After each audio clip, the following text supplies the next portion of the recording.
সাবেক আইনমন্ত্রী আনিসুল হকের প্রায় ১৫০ কোটি টাকার জ্ঞাত আয় বহির্ভূত সম্পদের প্রমাণ পেয়েছে দুর্নীতি দমন কমিশন দুদক।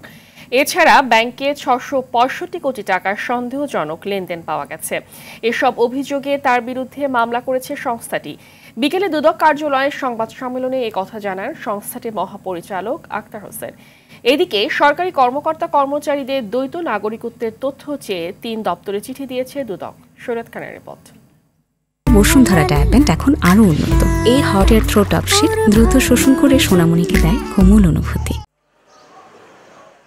গণ আন্দোলনে সরকার পতনের এক সপ্তাহ পরেই সদরঘাট থেকে গ্রেপ্তার হন সাবেক আইনমন্ত্রী আনিসুল হক। এরপর থেকেই বিভিন্ন হত্যা মামলায় রিমান্ডে দিন পার করছেন সাবেক এই মন্ত্রী।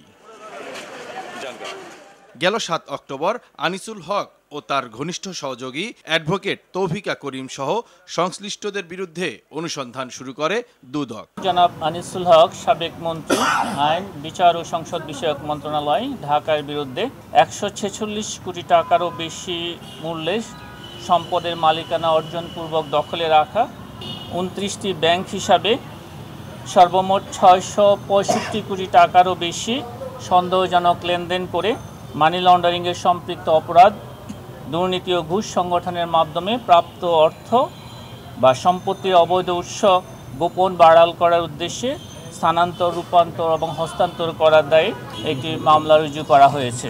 এছাড়া নাটোর ১ আসনের সাবেক সংসদ সদস্য শহীদুল ইসলাম বকুলের বিরুদ্ধেও অবৈধভাবে সম্পদ অর্জনের অভিযোগ পেয়েছে দুদক। ২,২৭,৪৯,০০০ টাকার বেশি সম্পদের মালিকানা অর্জন ও দখলে রাখা এবং নিজ ও স্বার্থ সংশ্লিষ্ট ৮টি ব্যাংক হিসাবে ২৯ কোটি টাকারও বেশি সন্দেহজনক লেনদেন করে মানি লন্ডারিংয়ের সম্পৃক্ত অপরাধ।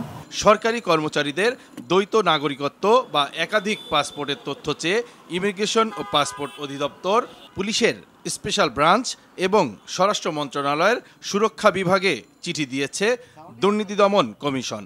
এভাবে উক্ত সন্দেহভাজন ব্যক্তিবর্গ নিজেদেরকে আইনি পদক্ষেপ হতে রক্ষা করা সহ নিজেদের অপকর্ম ডেকে রাখার প্রয়াস চালাচ্ছেন।